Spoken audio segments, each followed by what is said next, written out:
Oke, assalamualaikum warahmatullahi wabarakatuh. Perkenalkan, nama saya Ismail Maulana Biansyah, NIM 216131049 dari Prodi Sejarah Peradaban Islam. Di sini saya akan melaksanakan tugas dari pada Bu Dian Swatuna selaku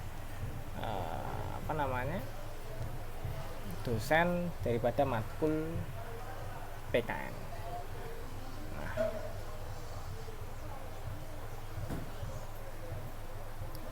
Saya akan menguraikan beberapa hal berkaitan tentang amandemen 45. Amandemen Undang-Undang Dasar 1945 maksud saya. Amandemen UUD 45 itu pertama kali dilakukan pada tahun 1999 ya. Jadi setelah masa Orde Baru itu hancur, lengser, dan Soeharto, kemudian tahun setelahnya diadakan amandemen seperti itu. Indonesia itu merupakan negara yang menganut sistem konstitusionalisme atau konsep negara hukum dan prinsip demokrasi. Kemudian konstitusi negaranya apa? Yaitu tadi Undang-Undang Dasar 1945. Sebenarnya banyak sekali sebelum ada amandemen Undang-Undang Dasar 1945 itu konstitusi negara Indonesia itu berubah-ubah, dan ini juga nantinya akan merubah bentuk negara gitu. Sejarahnya setelah Indonesia merdeka tahun 1945, tepatnya tanggal 18 Agustus, bulan Agustus, Panitia Persiapan Kemerdekaan Indonesia atau PPKI itu mengadakan musyawarah, kemudian mengesahkan Undang-Undang Dasar Negara mengesahkan pada saat musyawarah itu terjadi mufakat kan ya. Nah, itu apa hasilnya? Adalah terbentuknya Undang-Undang Dasar Negara, yaitu tadi Undang-Undang Dasar Negara Republik Indonesia tahun 1945.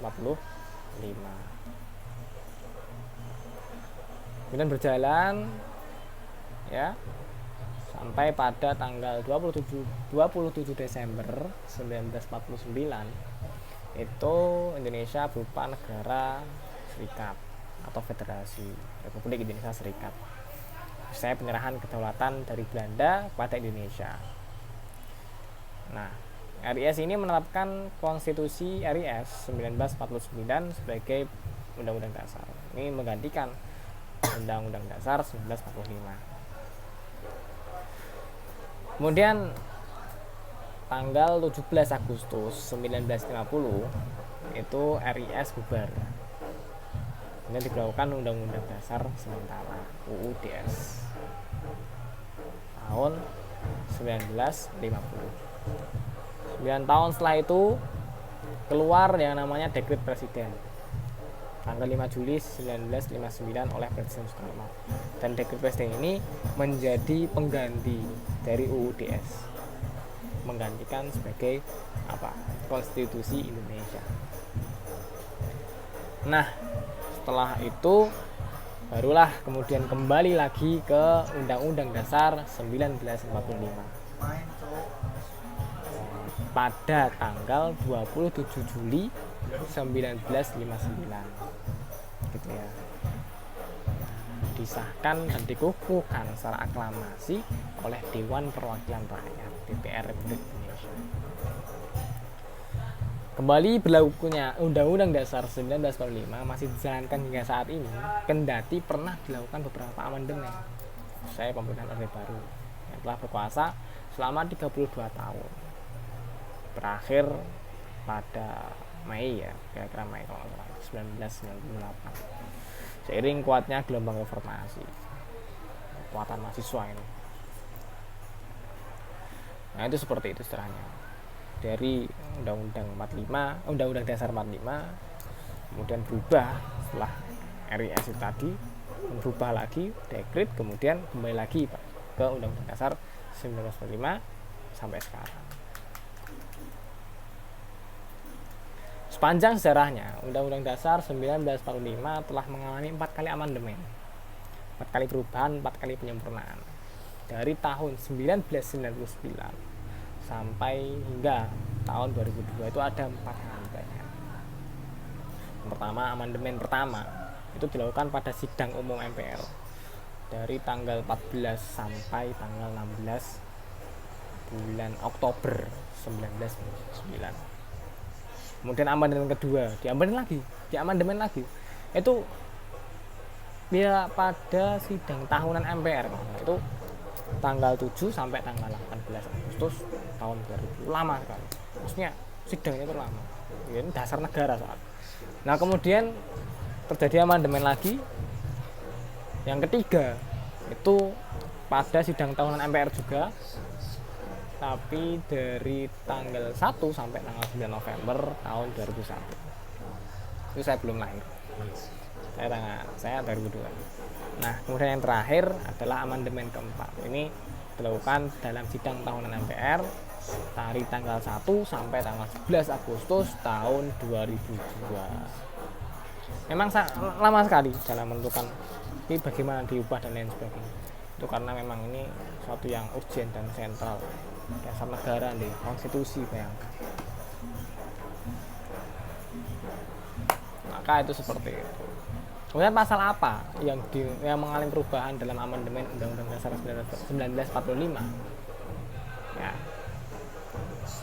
Jadi amandemen Undang-Undang Dasar yang pertama yang saya sebutkan tadi di sidang umum MPR itu diterapkan terhadap 9 pasal dari total 37 pasal. Ini pasal 5, pasal 7, pasal 9, 13, 14, 15, 17, 20, dan 21. Sedangkan yang amandemen kedua kan berubah lagi toh tahun 2000 toh. Itu meliputi 5 bab dan 25 pasal. Terus yang ketiga tahun 2001 itu mencakup beberapa pasal dan bab mengenai bentuk dan kedaulatan negara, kewenangan MPR, kepresidenan, impeachment, keuangan negara, kekuasaan kehakiman, dan lainnya. Yang terakhir tahun 2002 itu menyempurnakan penyesuaian untuk perubahan sebelumnya, termasuk penghapusan dan penambahan pasal lokal. Jadi sifatnya amandemen ini bukan kemudian merubah dasar negara, bukan merubah Undang-Undang Dasar 45, tapi lebih tepatnya adalah menyempurnakan daripada Undang-Undang Dasar 1945. Seperti itu. Nanti teman-teman sekalian bisa dibaca atau diamati, ya, ditelah. Tapi di sini saya cuma menjelaskan secara umumnya saja. Mungkin sedikit ini yang dapat saya sampaikan, kurang lebihnya saya mohon maaf. Bila itu ya. Yang mudah-mudahan yang sedikit ini menjadikan kita tergambar. Oh, ternyata Undang-Undang Dasar kita itu pernah diamandemen. Oh, ternyata seperti ini. Isinya apa aja ya? Nanti kalian cari sendiri. Begitu ya. Baik, mungkin cukup. Akhirul kalam. Assalamualaikum warahmatullahi wabarakatuh.